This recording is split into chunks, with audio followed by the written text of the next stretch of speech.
HR specialist for the past 15 years.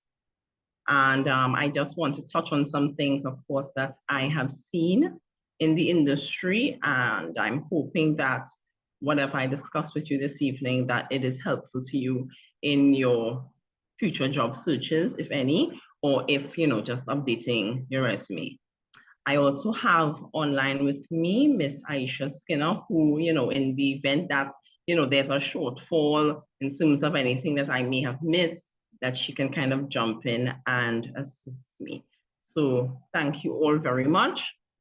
I'm hoping that you all would have gotten the outline and a copy of a mock resume from the Institute. I'm hoping that everyone has it with them, because I'm going to be referencing those two things, during this session, okay?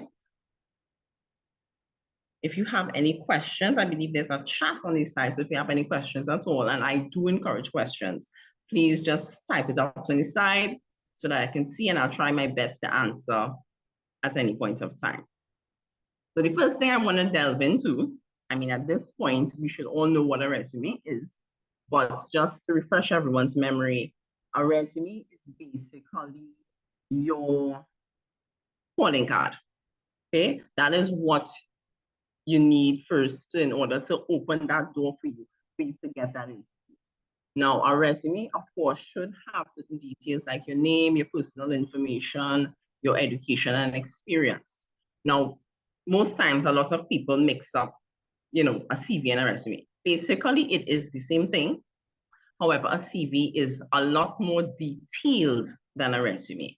Both of them, in terms of their length, should be maximum 2 to 3 pages. 3 pages for a CV, 2 pages for your resume, right? Of course, I'm going to delve more into that as we go along.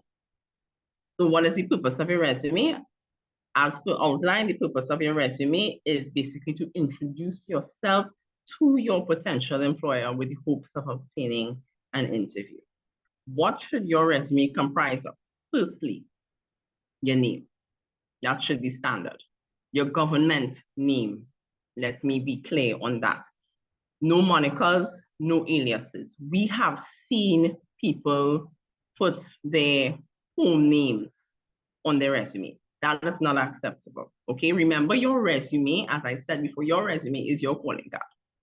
You are being judged from the moment that resume crosses your hiring manager or hiring officer desk or their computer screen. They are judging you right away from that resume. So please use the name, use your government name, no aliases, no monikers. Contact information. That's the next thing that should be on the resume. Now, your contact information, of course, would be your address, your phone number, your email address. In terms of your address, I would suggest putting the area where you live, not your exact address. I do not think it's safe for you to put your exact address. Of course, for safety reasons, as well as for discrimination purposes as well, I would just put the general area. Because as I said before, you're judged from your resume. Unfortunately, it's not supposed to be, but unfortunately, a lot of employers do judge persons based on the area that they come from.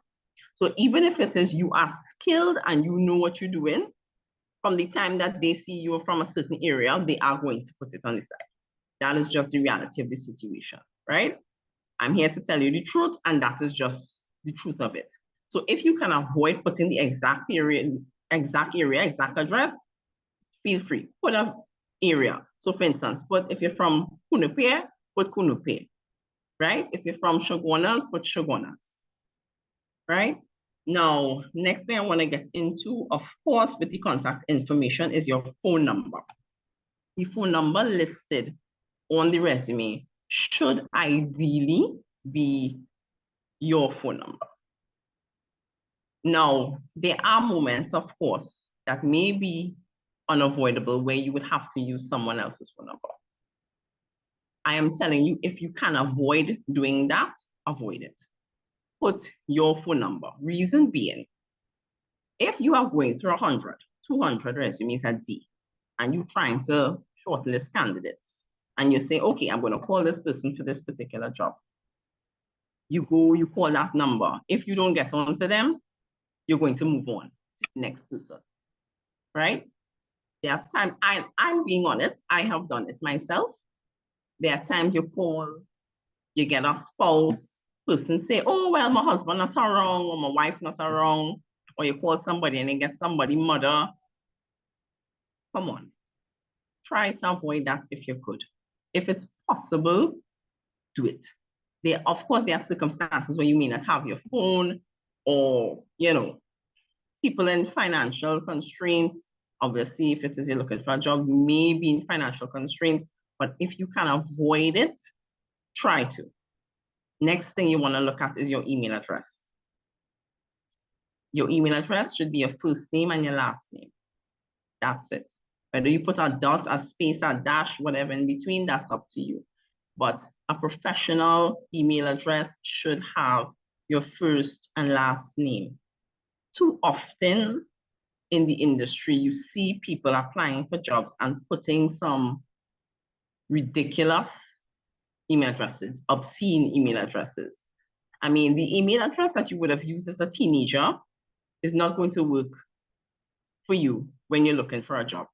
As I said before, you are judged from the moment that resume crosses the recruiter's desk, the HR manager's desk. You're being judged, you're being observed. Avoid the wayward email addresses, right? Next thing that we want to look at is experience.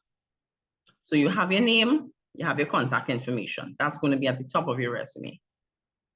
Then you're going to have your work experience. Now, work experience should be put in reverse chronological order on your resume. What do I mean by reverse chronological order? You start with your most recent job first, and you move down the line from there on, right? If you have gaps in between your work time and that kind of thing, that's okay. Put it, right? If you do make it to interview stage, the interviewer may ask you more than likely, hey, I saw that you worked from this period of time to this period of time, and then you have a space in between. Why? You can give a simple explanation for that. Okay, maybe, I was unemployed, or I was looking for a job during that time. I took time off to study. I took time off to, for some sort of other life situation. Be honest about it. A lot of people tend to worry about the gaps in their resume and look at it as, okay, this is a bad thing. Once you could explain it properly, you'll be fine, okay? Now, as I talk about putting your work experience in reverse chronological order, if you're somebody that's been in the work field for 20 years, 15 years, how much ever years, nobody expects you to put that work experience you had when it is you now start working and you was working in some grocery somewhere. No, nobody expects you to put that. You don't have to put that. Put your relevant job experience, okay? And further down, later on, we're going to talk about, tailoring your resume for the job that you want. But as I said, relevant work experience. Next thing you're going to look at is your education and your skills.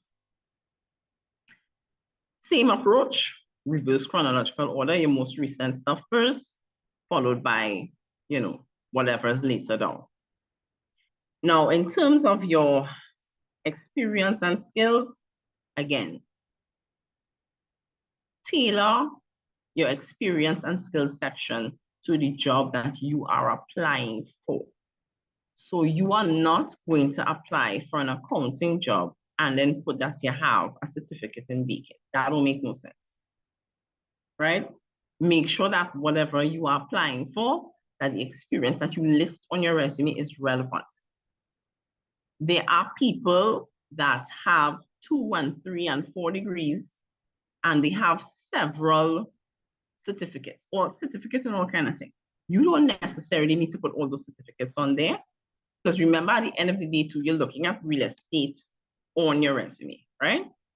You don't want to fill your resume with things that are not necessary to what you are applying for, right? So look at that as well. Same thing with your skills. Whatever skills that you have, your skills and your hobbies and that kind of thing, again, it needs to be tailored to what you are applying for. You could take regular hobbies and you could make it into a skill. So if, for instance, you're saying your hobby is what? Your hobby is hiking or something like that. Your hobby is hiking. That's a skill. How is it a skill? You see on your resume, through my hobby of hiking, I've been able to develop my team player skills. Right? Remember, at the end of the day, everything that you're doing is geared towards selling yourself to the employer. So when you're doing your resume, even down to those little skills, make sure that it's strategic. You don't just go listing skills like you don't know where you're headed. You have to be strategic with your resume, right? Now, also, last thing I want to look at too is your references. After your education and skills, references are usually the last thing listed on your resume. Now, references is a very funny thing because ideally, a lot of people, it's the norm, right? It is the norm for us to say, okay, let us put 2 references down and you put the name and the phone number of a friend or a family member or something like that, or somebody that knew you a long time. What usually happens if you get to the stage where you have been interviewed and the employer is serious about hiring you, they are not going to use those references. That's just the reality. They're not going to use those references. They will ask you for references, yes, and those references may be used as a backup. But generally what happens is that they will call your previous place of employment. They would speak to your former supervisor, they would speak to your former manager, they may even speak to your colleague to find out, what your work ethic is like. Have you been absent? Do you have a problem with absenteeism? Do you have a problem with, with lateness? Do you have an issue with dealing with your coworkers?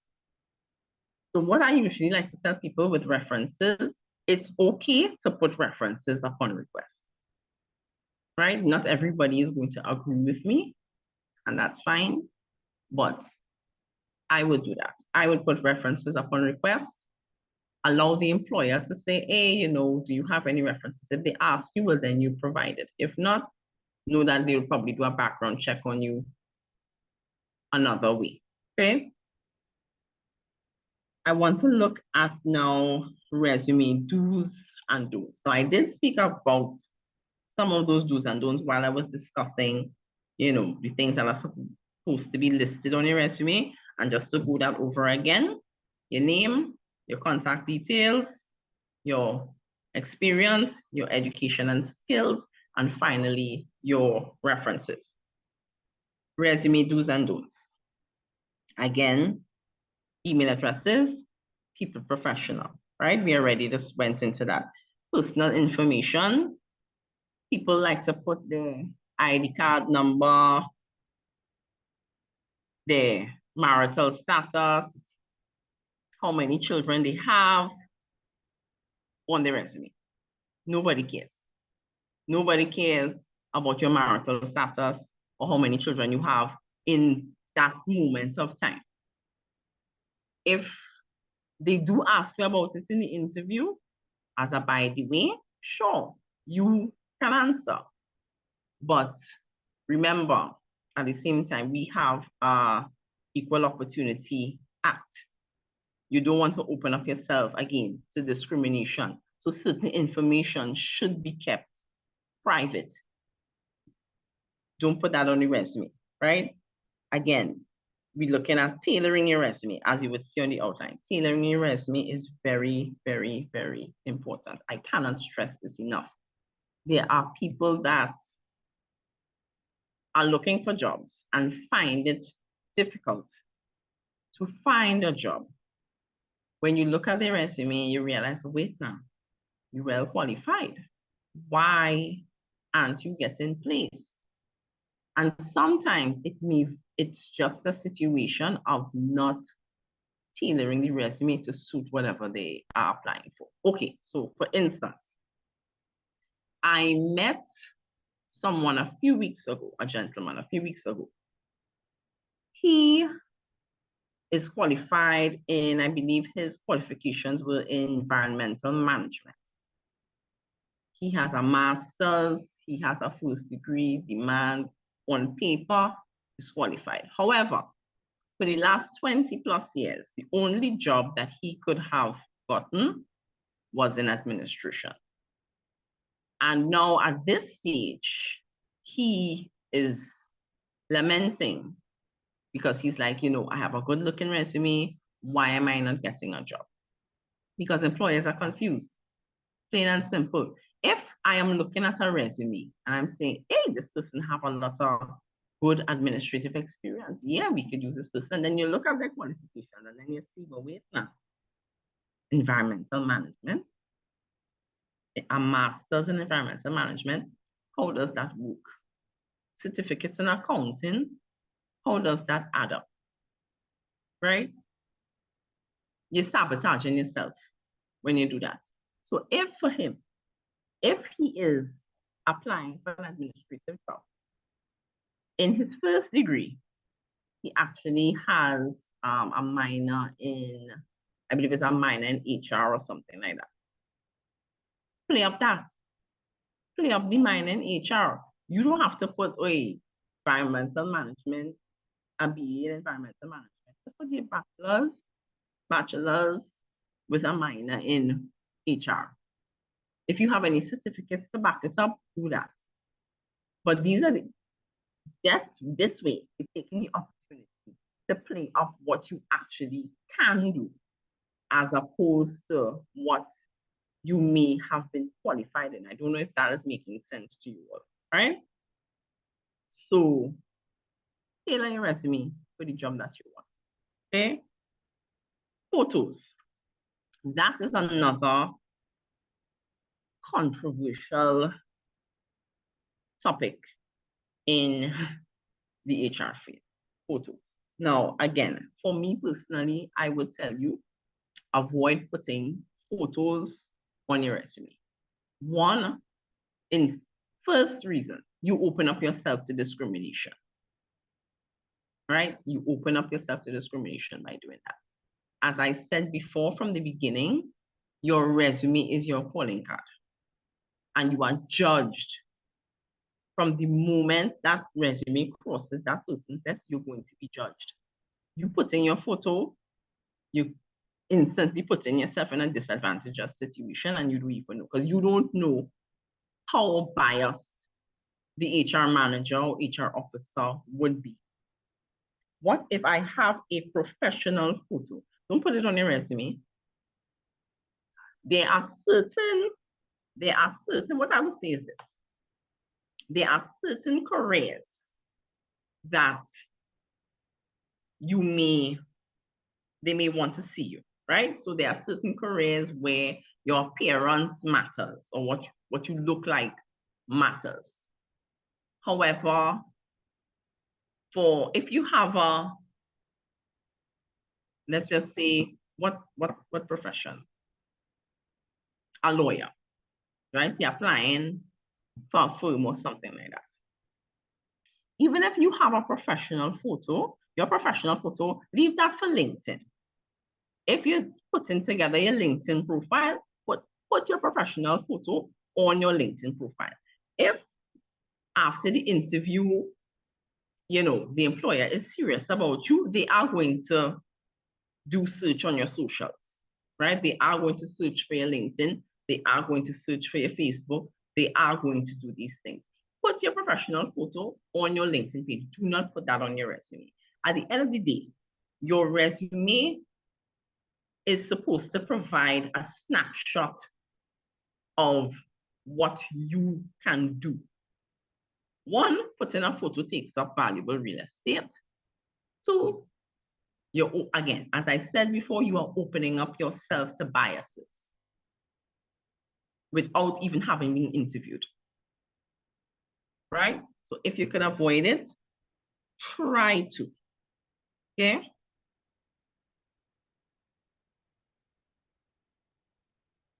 And it depends on the job. Some employers ask for resume and passport photo, right? That is true. Again, you need to ask yourself, why are they asking for a passport photo? A lot of people come out and ask for things, and people don't think, okay, why is this person asking for my picture? You need to ask yourself that, right? Why is this person asking for my picture? If the job that you are applying for, your appearance matters, why not? If it's a job, if it's some kind of, like what kind of job could we talk about here that you don't need a passport photo for? There are jobs you don't need a passport photo for. And there are some you do need because your appearance matters. Okay, so let's just say you're applying for, they had, I think it was prisons or something like that the other day. They had their recruitment drive or something like that. Call agent. They're asking for a photo. Okay, good. All right, call agent. They're asking for a passport photo for call agency. Yes, I have encountered that. And I am telling you personally, for me, it is not something I agree with. Nobody is going to see you physically when you're in a call center. Why are you asking for my photo? Unless it is you have a certain look that you're going for the organization, which happens, right? That happens. That is a very real thing. We cannot shy away from that. There are companies that want a certain look of person in their organization. There are companies that, let's just say, only want good-looking people working in the place. It happens. It is a very, very real thing. But I will tell you on your resume, generally speaking, don't put the photo, right? Mind your mood. Now you will see I have that on the outline. Mind your mood. Resumes should be emailed or dropped in hard copy. You can drop in your resume in hard copy. You can email your resume. You can upload that resume to a jobs portal site or to the company's site. That's how you send your resume. You don't send your resume through WhatsApp. Please, that is something that has been done several times. It's a real thing. I wish I was making it up. Do not WhatsApp your resume to your employer unless they specifically request that you WhatsApp it to them. If you are actively job hunting, try to avoid doing that, right? Taking pictures, like actual physical pictures of your resume and email and sending it, don't do that either. Your resume should be in PDF format or Word format, right? The length of your resume. As I said in the earlies, and I guess for those who came in a little after, your resume ideally should be 2 pages long tops. 3 pages if it's a CV. A 5-page resume is cumbersome, right? it's cumbersome to have to look through 5 pages when it is you have 50 other resumes to look for. Because what the hiring person does, they are going to have your resume in front of them and they are just going to scan through for the pertinent information. They're going to like, okay, do they have the experience? Yes. Do they have the qualifications? Yes. That's it. If you have 5 pages with a resume, people don't have time for that.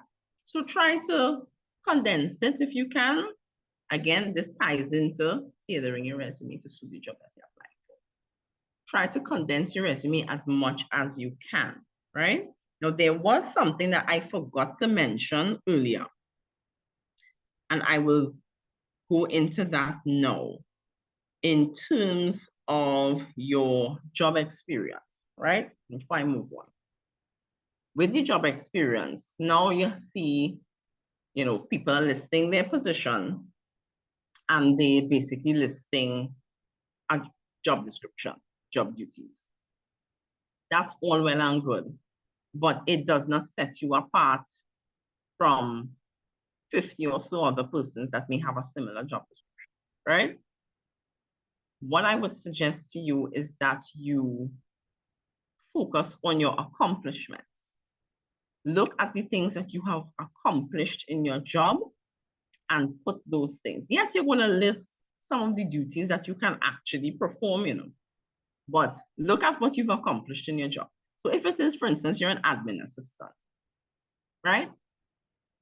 If you're an admin assistant and your accomplishment is that you were able to develop an effective filing system for your company, which, reduce the time in terms of when people have to find certain information, put that in there.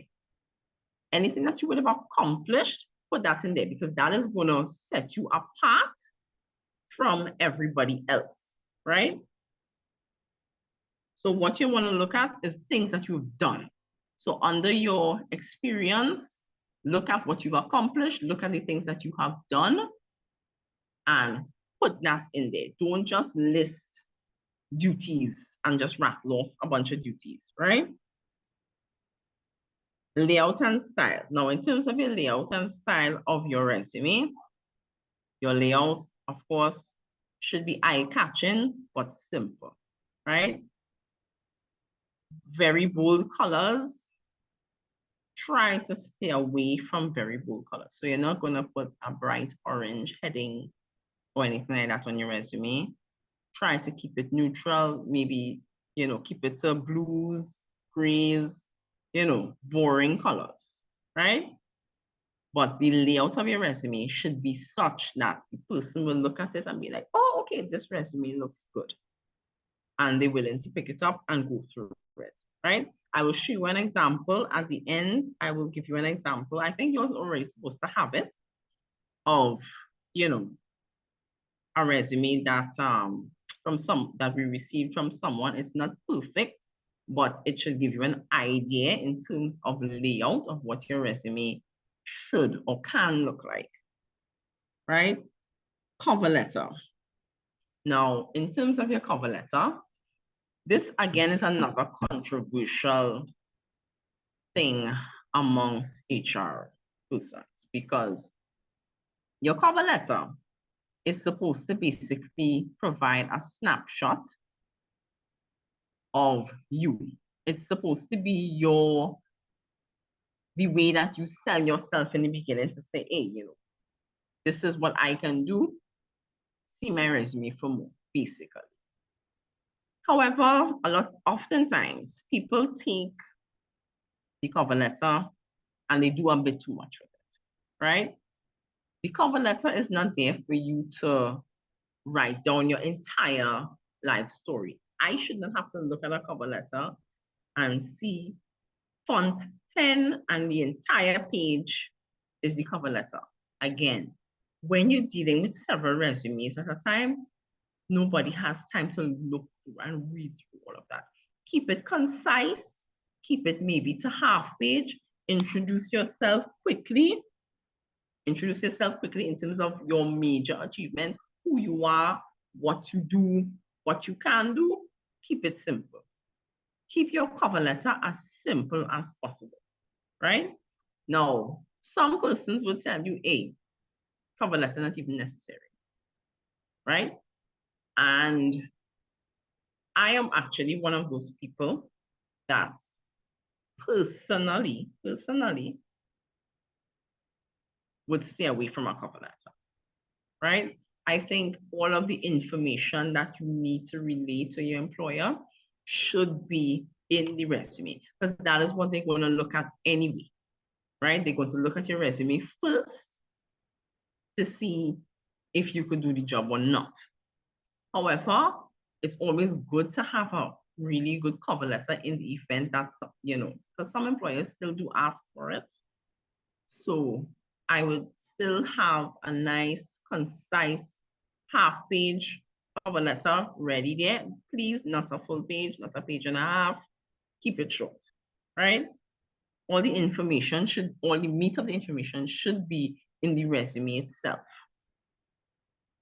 Now, I want to look at, I don't know if you all can probably take a look at this resume that I have here. Okay, now before I get into that, does anyone have any questions about anything that I would have gone through before? Any questions at all? Anything that you want me to explain? Anything at all? Yes, no? Is it okay to lie on a resume? No, it is not okay to lie on a resume. When you say lie on a resume, no, we already know, no, you're not supposed to lie, because at the end of the day, if the HR person is doing their job properly, they will do their research and they are going to figure out that you lied. And then you're just going to instantly disqualify yourself, right? Because depending on the job that you're applying for, the HR person will check back with your previous jobs. They would even check or to see if your certificates are real. They are supposed to. Obviously, we know of a lot of instances where people get through with falsified documents, but they are supposed to look at that as well. So no, don't lie on your resume, please. Can you include headers and footers? When you say headers and footers, what are you going to be putting in this header and footer? Can you explain to me? Probably a name, the email address, the address, those things. Ideally, that is supposed to be the first thing at the top of the resume, that you're supposed to have your name, your email address, all of that there to the top of the resume. Ideally, okay. Right? Ideally. Okay. Right?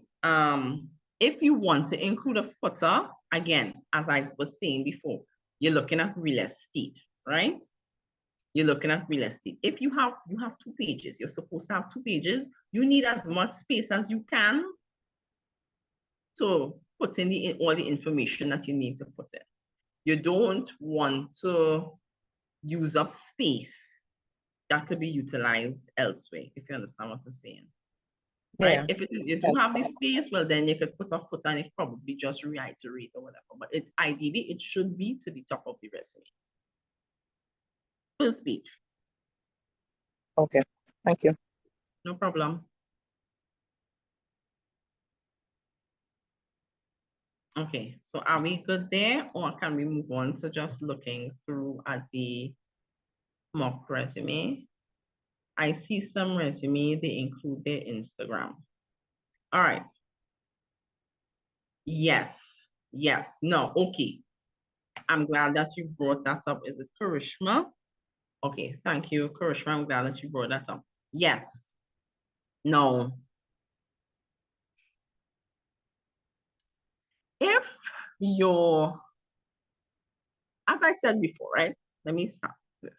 As I have said before, employers, when they're doing their background checks on you, when they're checking you out and all that, most times they will check for your socials, right, is a must, right? They will check your socials, they will check your LinkedIn.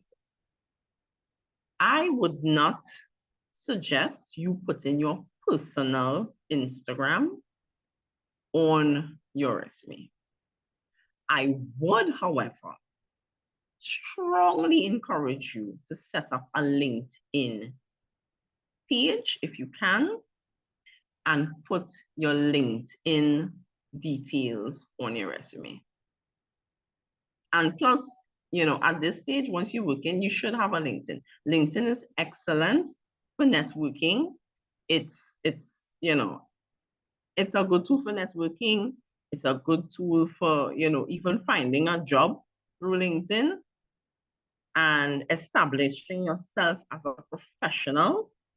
LinkedIn is actually a really good page to have. So if you have to put any kind of social on your resume, let it be LinkedIn. I wouldn't put my personal social media on my resume. I wouldn't, volunteer that information. And I would keep that private, because obviously your private life and your professional life should be separate and apart. Even though, yeah, you're going to have employers that's going to take just to kind of see what kind of person you are. But, I wouldn't put that on there. If you have a certificate that says you've completed a course in geriatric nursing, but you have little to no experience, how do you write a winning resume? Okay. All right. Little to no experience. You have a certification. You have little to no experience, but you want a job in that particular field.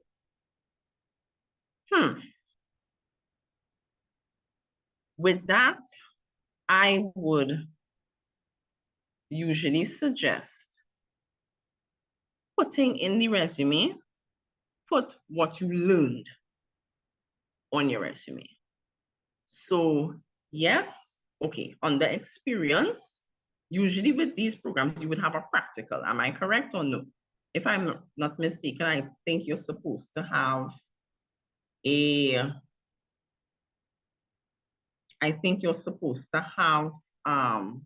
practical portion to it. What I would do, I would look at enhancing that on the resume. Yes, correct. Yes, there's a practical and there's a theory. Good. So if there's a practical and a theory, yes, you have the certificate in whatever, but you have little to no experience. Show the employer that, listen, part of this course was practical. Detail some of the things that you would have done in your practicum on your resume, right? I am not very familiar with, what the course details for geriatric nursing would be, but I think it goes across the board because I tell this to, my people that just would have come out of school and they have absolutely no experience. Stress on what you would have learned. Stress on any practical knowledge that you would have gained during your program. And you put that on your resume.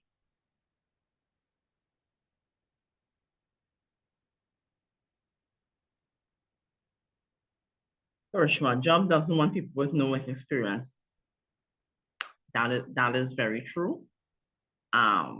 I'm not going to lie and tell you, yeah, saying they want work experience, but the thing is that's why you have to stress. If it is if you have done a program where you have gained practical knowledge, stress the practical knowledge on your resume. Put that in there. A lot of people do things and they forget that, oh, I would have done practicum in a particular thing. That is experience. Put it on the resume.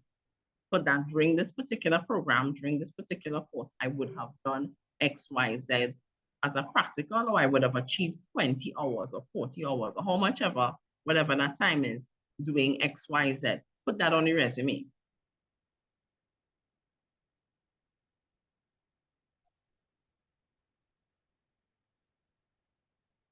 Okay, is that it for everyone else? Anybody has any questions that you want to ask again before we move on?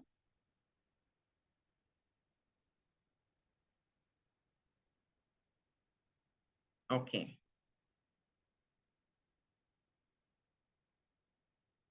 Right, so I am going to see if I can share my screen. Right.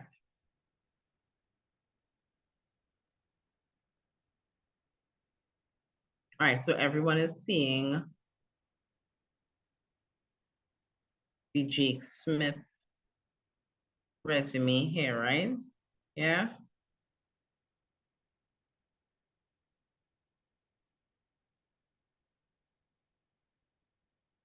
Okay. So looking at this resume, at first glance, the resume is attractive, right? It looks good.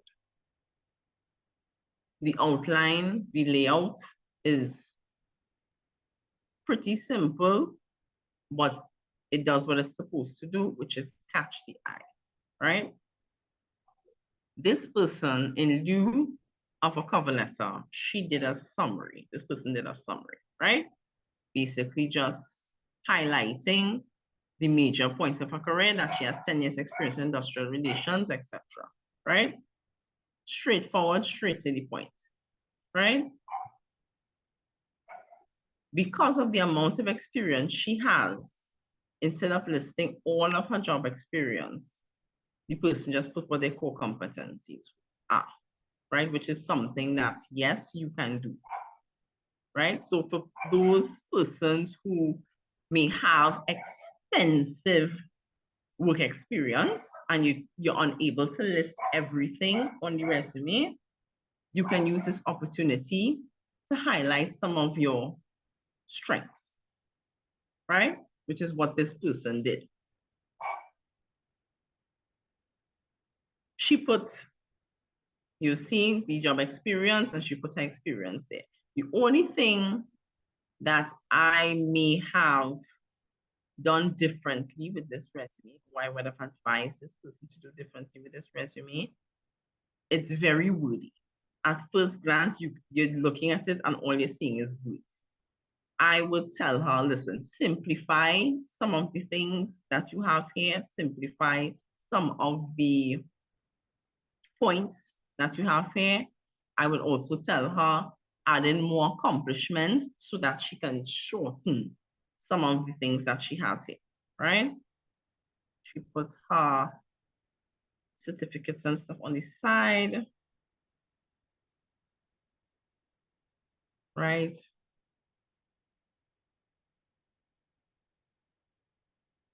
So you see, this person has quite a bit of experience, so they had to kind of eliminate some of the other stuff as well. But again, that's what the core competencies and skills section is for. You know, anything that you know that you're good at, but you're unable to list it on the experience, you can use that opportunity to put that there, right? And again, references and recommendations upon request. Now, what I would tell you is that this is actually not a bad template for you to use. There are simpler templates out there as well on the market where it's just listed straightforward. You don't have the column and stuff to the side. That is something that you could look at as well and that you could look for. So consider resumes like that, right? So yes, as Karishma said, yeah, it does look professional. So again, when you see a resume like that, oh, you want to pick it up and you want to look at it. So you get a template that is, again, that is eye-catching, but simple. Something that's easy to read, right? The only difference, as I said before, that I would change from that particular resume is that I find that resume very wordy. So I would reduce the amount of words and the amount of the lengthy description under her tasks and duties. That is the only thing I may do differently with that.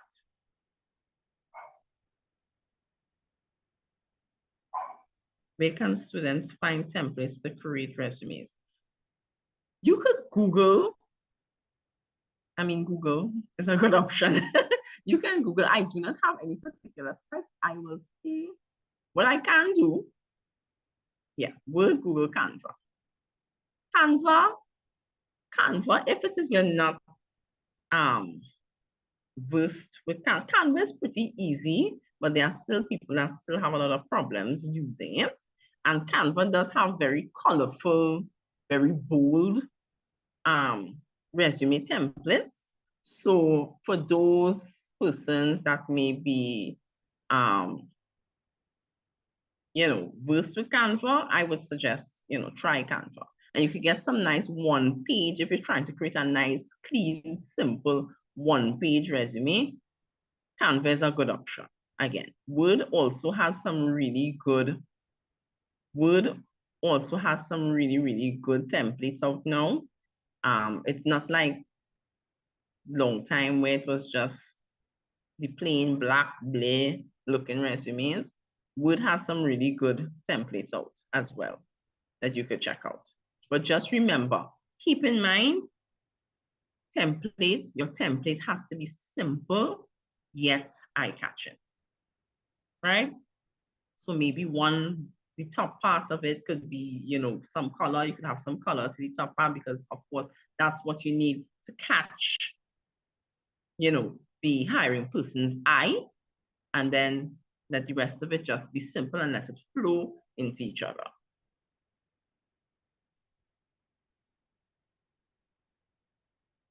So anybody have any questions, anything they want to ask me? Because I see we have like 10 minutes. So anything you want to ask at all, related to your resume, somebody else's, anything like that at all?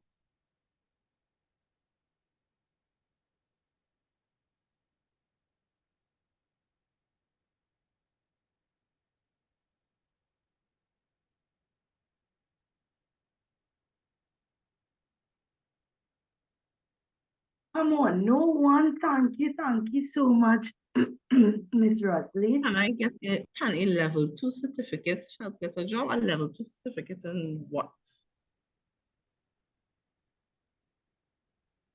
Okay, the questions are coming in.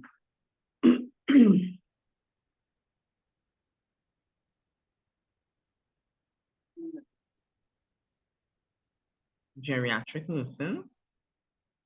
Again, I'm not familiar with the geriatric nursing. I don't know if Miss Blackwood, if you're familiar with it, if you could help me there. All right. Yes, it can.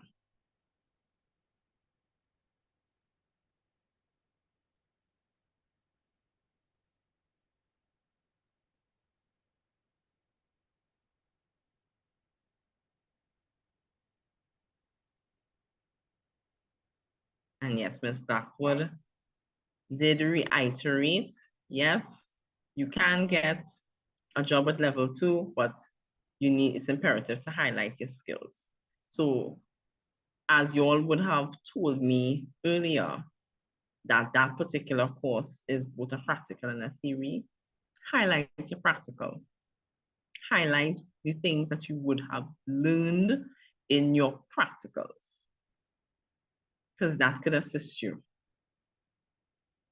For anybody that may not necessarily have the wealth of experience, that's what you need to do. Remember, at the end of the day, long and short of it is that your resume is meant to sell you. You have to sell yourself. So whatever you need to do, whatever you need to highlight, without lying, please, to sell yourself, do that. Because that is the point of the resume.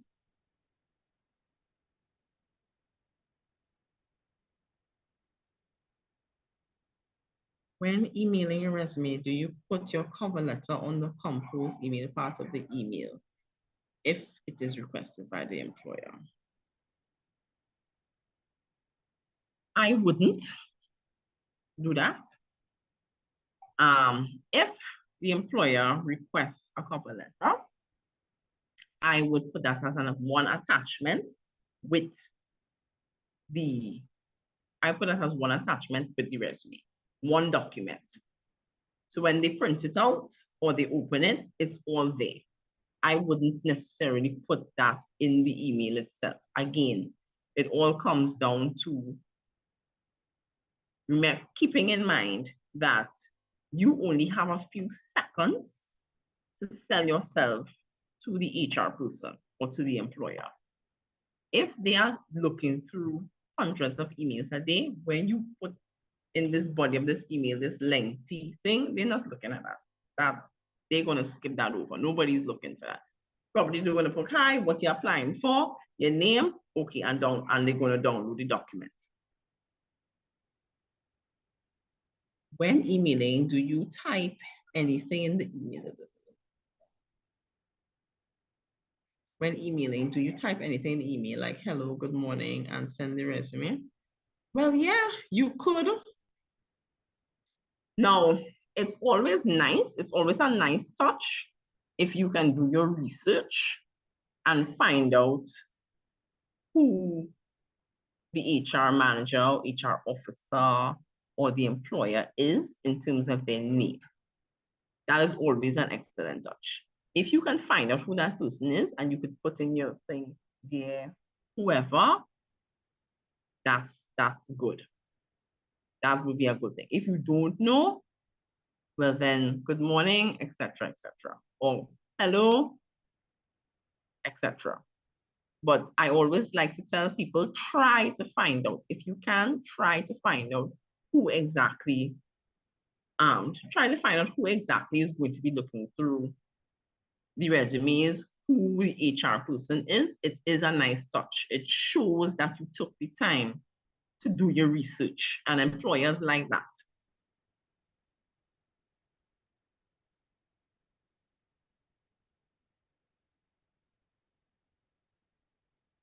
Yes, Aisha did mention, make sure to indicate which position you are applying for as well. Why employers ask for 2-3 passport photos? Generally speaking, if you're creating an employee file, you would ask for a photo, right? From my experience, that's if you have already hired this person I'm talking about, eh? But I know that there are lots of jobs, as I said before, Karishma, there are employers out there that want to see who they're hiring before they hire, right? But again, I've explained how I feel about that. It does open you up to biases. I have witnessed this for myself. So it's not something in terms of putting your photo on the resume. It's not something that I suggest people do. It's just to protect you as well, right? I mean, if they ask for passport photos, if you get to the point where they want to interview you and they ask for your passport photos, then no problem. You have to, if you want the job, you have to follow their rules. But in terms of putting the photos on the resume, I wouldn't do that.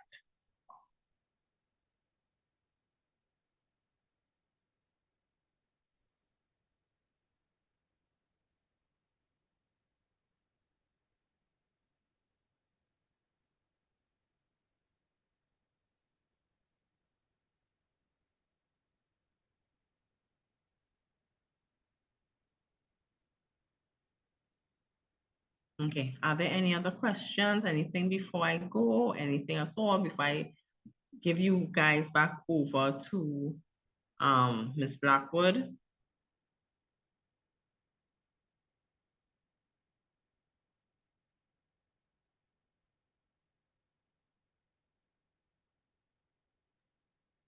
I am stepping in for Ms. Barryman. She stepped out. Hi, Roslyn.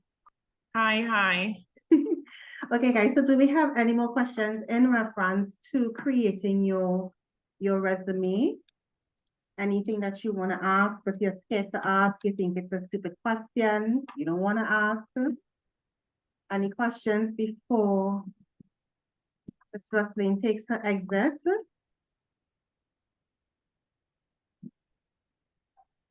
Oh, and I would be open, this is Ms. Durham, right? Hi, no, this is Mrs. Hi, Dora. yes, I would be open if it is that, people have their resumes that they would like us to probably take a look at just for advice. Mhm. We would be open to that as well, that they can send it through. And, we could kind of just take a look at it and see, what, if it works or not, Okay, well, just as a preview. that yeah. would be fantastic. So they can filter it. They can send it to us as the admin. Mhm. Guys, I'll Yes. just type in the email address so you can send your resume to Ms. Durham and she can send it. Let me type the email address for persons who do not have it. Someone put, okay, so I have two questions. Karishma put, I volunteer in my free time. Is that important? Of course, that's important. That is important. That shows certain skills, certain pertinent skills that you may have that you don't even realize you have. Yeah, you should put that on your resume. Why not? Next person, can information on a CV using a resume. Okay. So, for those that might have missed it, I touched on that very briefly. A CV is just a much more detailed version than a resume, right? So in essence, it is basically the same thing. A CV is just a little bit more detailed. You put a lot more information on a CV than you would on a resume, because by definition, a resume should only be a snapshot. So a resume, by definition, should only be one page. That's what the experts say, right? A resume should be ideally one page, 2 pages tops, but a CV can be up to 3 pages because it is more detailed. So yes, in essence, the same information you use on your CV, you could put on your resume. You would just have to shorten it a bit, Linda.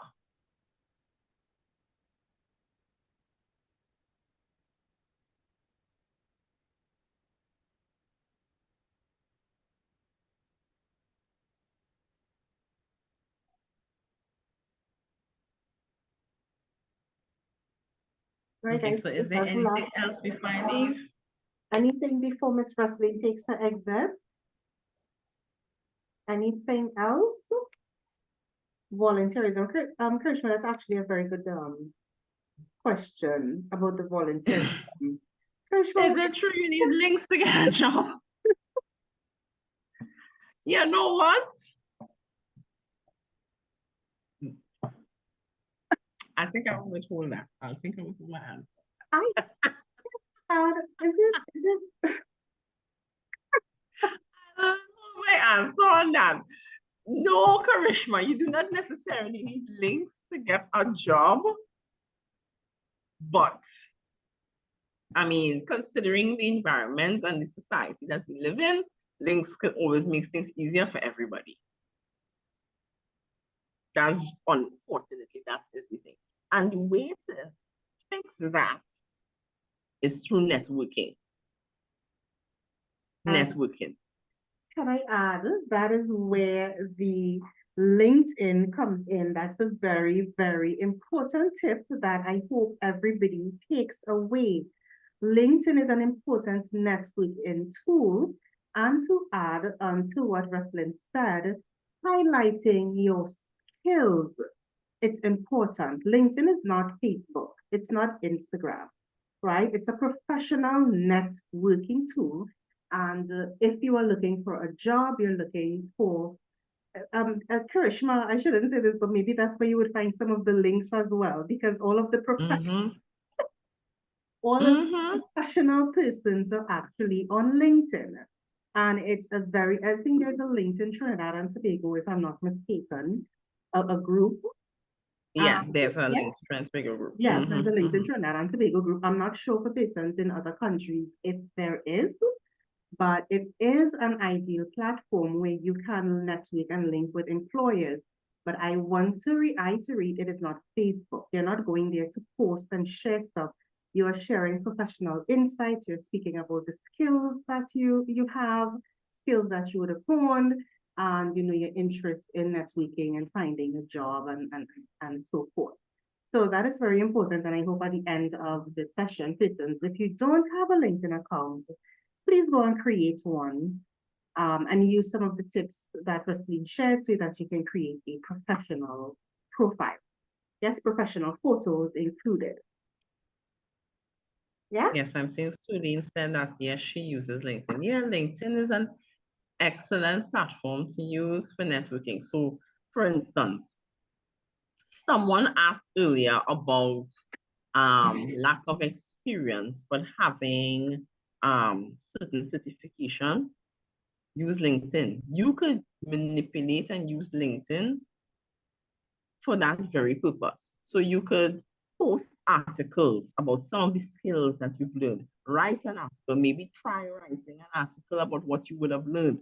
You never know who's going to see it. Again, it is a tool for networking and showcasing your skills. So make use of it. I honestly like Karishma's questions. Hi, everyone. I am Aisha. I am part of the Management Resource Limited. I'm here viewing as well. I'm reading all of Karishma's questions now. Yeah, no way. A lot of people say they got their job because of their uncle, auntie, father, etc. And I would go and say that, that's because your parents would have made connections. They would have networked. So in their experience, they would have made those connections. So that's why you would find, unfortunately, they can call upon these people. But you as well, as a job seeker, it's in your best interest to network as well. And that's where the LinkedIn would come in.